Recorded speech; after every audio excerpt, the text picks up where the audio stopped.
तनी हाथ उठा करके बताइए। हमनी से इतना दूर से थावे मंदिर दर्शन करे जी, हाथ नहीं क्यों उठेले नहीं खे गई जी। हे भगवान, हे हरि नाम कृष्ण जगन्नाथम प्रेमानंद, ये क्या हुआ?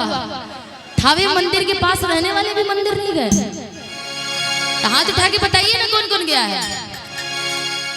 अजय नहीं के उठैले वो कहाँ गई बा?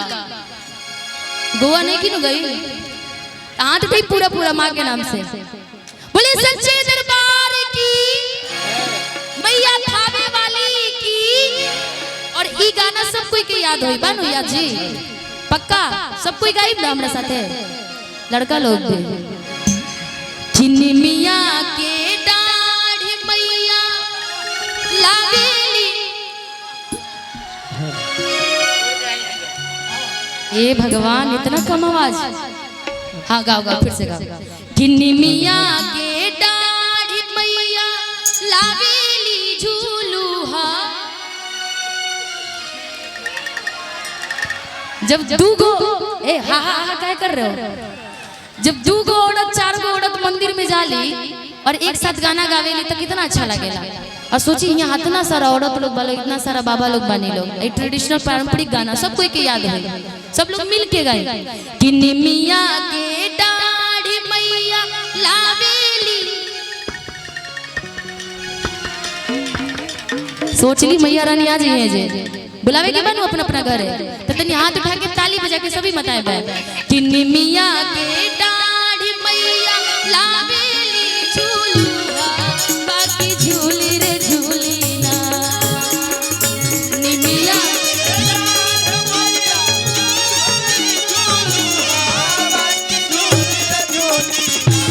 हो की झूली रे झूली ना, मैया मोरे गावेली या की झूली रे झूली ना, मैया मोरे गावेली या की झूली रे झूली ना।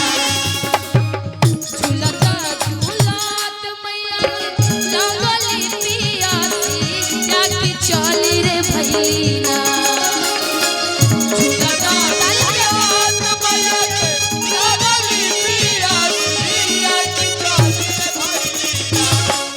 कि झूलता झूलात मैया के लगली पियासी, या के चली रे भैलीना। झूलता झूलात मैया के लगली पियासी, या के चली रे भैलीना। हो कि चली रे भैलीना, देवापुर निवासी, या के चली रे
मैया काथी के रे होसा।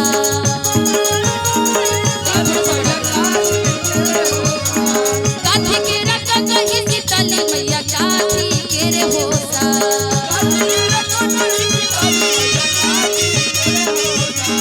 कथिए बैठाला सीतली मैया झाड़ लम्बी हो।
उठ गई